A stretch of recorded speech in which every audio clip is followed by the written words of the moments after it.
everyone, it's Deborah. Today I want to talk about, I think the word is agoraphobia.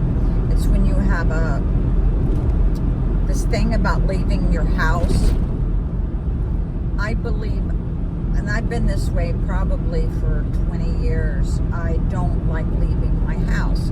Now I know I have to go to work, but when you have to leave your house for something that is really not essential, I go through a great deal of stress thinking every bit of the process of, I gotta get dressed, I gotta get in the car, I had this problem, and I think it's because people who have experienced trauma,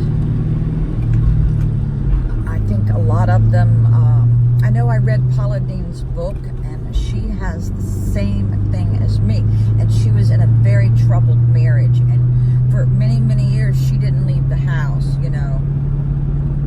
and oh my God, there's a Ford truck behind me that has something sticking out the side. I wonder if he knows this. Okay, so I had employees that did everything for me. They did my grocery shopping. They would chauffeur me wherever I wanted to go, so I never had to drive. But then now I got to do everything myself. And my doctor just 2 days ago said to me, because I'm 65, he goes, "Do you have someone to care for you?" And I'm thinking, like, why is he asking me this? Oh, it's because I'm old. I said, no, I have no one to care for me. My daughter's in Key West, and on most days, I think my son's in Florida, Satellite Beach, Florida, because he travels to do ceramic tile work.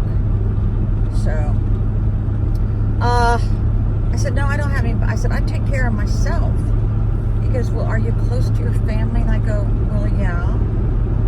I said, most of my family lives about an hour and a half from me.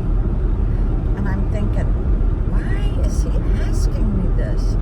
Am I that old and decrepit that I'm not there yet?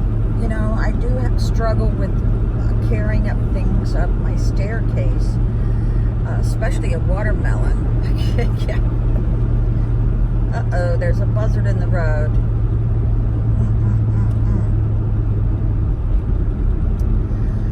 Yeah, so, agoraphobia, I believe a lot of people have this issue. I deal with it the best I can. What I have to do is psych myself up. If you was to call me right now and say, meet me somewhere, I wouldn't do it. I can't do it. My mind can't wrap that around me. I can't think like that. I have to have a plan. I have to have it on my calendar, and then I know I've got to do it, and it gives me time to psych myself up. But if there's an emergency in the family and you think you're going to get me there, it's not going to happen, because I will think of excuses. I just won't go. And I don't know if anybody in my family has figured this out.